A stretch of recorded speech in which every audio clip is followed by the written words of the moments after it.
this video, we're going to talk about the following. One former Kaizer Chiefs player, Nhlapo, says the coach and the players are losing Kaizer Chiefs culture under Stuart Baxter. Number two, we're going to talk about MCCARTHY. He says we want to emulate Kaizer Chiefs. Number three, we're going to talk about Junior Khanye. He said, God saved me. Wow, let me repeat this one. God saved me. Now, if you are interested in such, and if this is a cup of your tea, then stick around. But if it's not, then pass. Please pass. I don't want to waste your time. To those that love this content, please do subscribe, like the video, comment in the comment section below. Do that because I give you authentic and genuine news. Also, I'm authentic and genuine in between. I would like you guys to support this channel. There's a channel that profiles celebrities and it tells you about their history, where they're coming from. I will leave the link in the video description below. Let's jump into it, guys. Let's first discuss the issue of Kaizer Chiefs players losing culture and Kaizer Chiefs itself losing their identity under this very confused coach called Stuart Baxter that always builds but is building things that we don't know. We don't even see what the coach is doing. You understand what I'm saying? So I'm gonna read what he said exactly. He was speaking to the South African.com. Being a head coach doesn't mean you must always have the last word. There you get it. Being a head coach doesn't mean that you must always have the last word. Ideas needs to be shared. We can't always blame the office and the players needs to play for the jersey. Okay, we can't always blame the office and the players need to play for the jersey. Remember, this team is not old but big. You see this one. Kaizer Chiefs is not old, but it's a big team. Wow, never heard that. There must be something special about this team. This words, he was basically talking to kickoff.com. There must be something special about this team. Yo, guys, I think I need to read you these words. Arthur took the team to the Champions League final. Came the final, a white man is in charge. It looks like they also don't know the Kaizer Chiefs culture anymore. Slowly, bit by bit, that club is going down. Guys, let me repeat something interesting in this statement. There's something very, very interesting. Being a head coach doesn't mean you must always have the last word. Ideas needs to be shared. We can't always blame the office and we can't blame the office and the players needs to play for the jersey. Remember, this team is not old but big. I thought those were profound words. This team is not old, but this is a big team. The difference there. Man. Yeah. Let's talk about the second one. MCCARTHY, we're gonna come back to this thing and put a little bit of analysis there and there. Don't worry about that. We're gonna come to this one. Now, let's talk about Amazulu coach MCCARTHY. He wants to emulate Kaizer Chiefs. Now, Sowetan Live have quoted MCCARTHY saying the following: I do have high expectations, and obviously I think we are good enough. Said the former Bafana striker and only SA player to win the UEFA Champions League with FC Porto in 2004. Sorry. Yes, I said my desire is to try to emulate what Kaizer Chiefs did.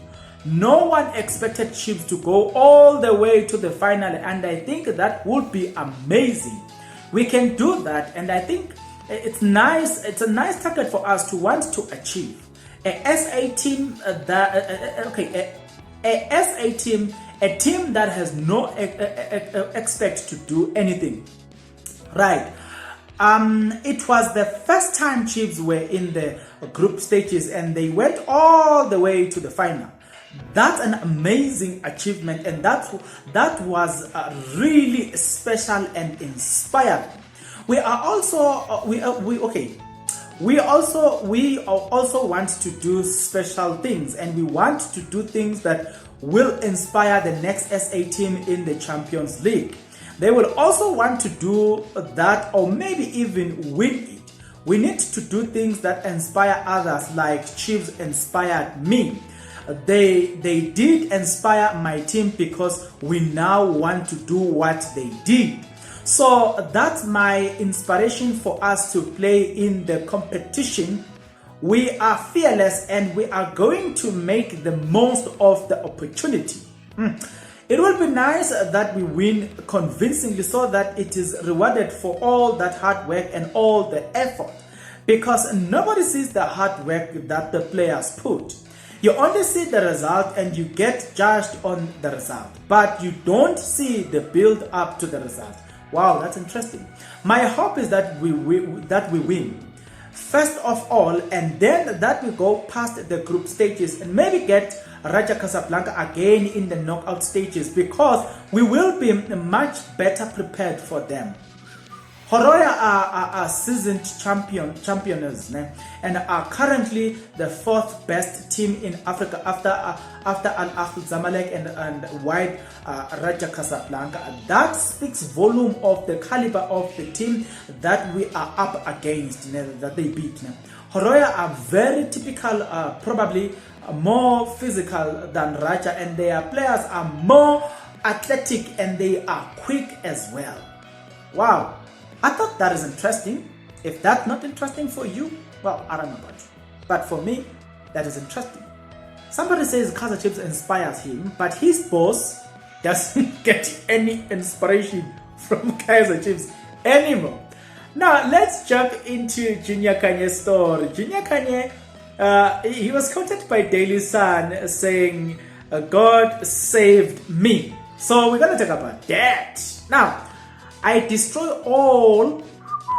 You know the word, when the person starts with the word I destroyed, you know you are in it for a disaster. He says, I destroy it all through when I was mad.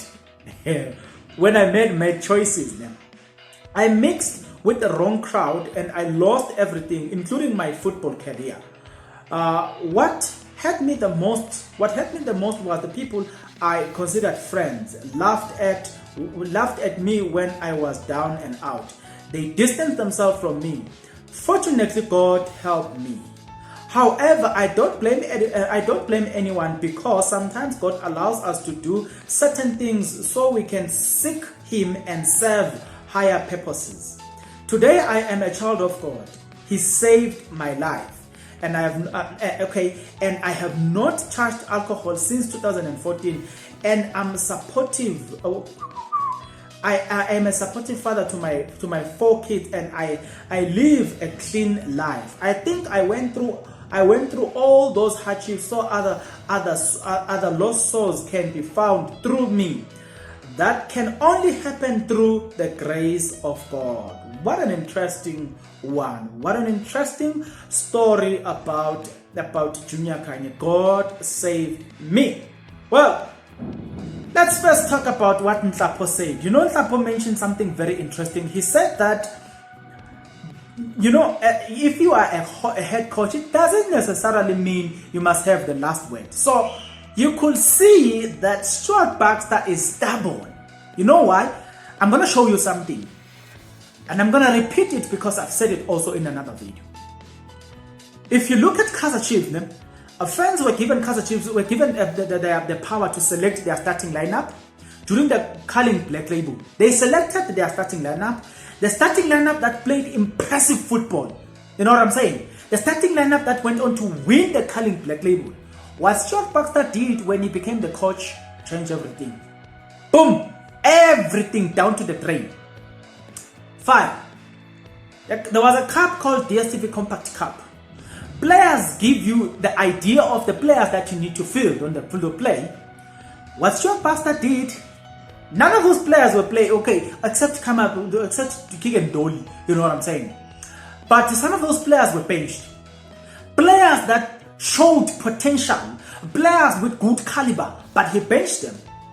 The third thing that I want you to see, the same Kaizer Chiefs under Coach Atazwan is different than the same Kaizer Chiefs under Coach Stuart Baxter. The Kaizer Chiefs under Atazwane plays a beautiful and a different football, but the Kaizer Chiefs under Stuart Baxter plays dark and ugly football. So you ask me a question of, why is this team doing things like that? When there's a man on the helm called Stuart Baxter, a head coach who's building. You know what I'm saying? It shows, it gets to tell you what type of a coach he is. There's a stubbornness and arrogance in this man. That's why the team is not prospering, because you could see that Atazwane have got different ideas of how the team should play, but because he's the head coach, he makes the final decision. Let's go to BENNI. BENNI is inspired by what Kaizer Chiefs did at the during the Champions League games, working up or making their way up to the final. He says that there is something to be learned. It was the first time Kaizer Chiefs get into the group stages, and they get out of the group stages all the way to the final. So he wishes that, the positive thing about it is that he said that he got inspired by that. So I think BENNI at some point now, he speaks like a man, and I begin to trust and love him because of the way he looks at things. It's the same BENNI that when Amazulu are fighting against Kaizer Chiefs because of September, he doesn't necessarily sometimes doesn't take sides, but he speaks facts, and he always says, let's resolve these issues peacefully, and let's resolve these issues like adults. You know what I'm saying? I just like the fact that he acknowledges that though they were playing ugly football, but for the mere fact that they moved from group stages all the way to final, it says a lot. And there's something that you can draw, something positive you can take from that, something inspirational you can take from that. The last topic that we're going to discuss is Junior Khanye's resurrection. You know, the man's image and the name and reputation was all down to the drain. But I must say that, God lives. God is alive, because we see it through Junior Khanye. He comes from that situation to a point where his opinion these days matters. When you say Junior Khanye, a lot of people want to know, even if they want to disagree with him, but a lot of people want to know. So indeed, we must glorify God for what he did with Junior Khanye. But I'm not sure whether it's the God of Mount Zion or it's the God of heaven, because I think there's a difference between the two. But I think it's the God of heaven. But it's another topic. We can't get into the religious part of it. Nevertheless, guys, you talk to me in the comment section below, because I know I have fans that are so knowledgeable, people that know things better than, sometimes better than I do. I'm just a presenter, Sometimes people come up with powerful facts. Especially if I watch the comment section below, there are people that are constantly commenting in my comment section below. I don't want to name them, but I will I will start to collect their names for future purposes, because wow, they are always in my comment section below. And please, guys, keep it that way. Thank you very much.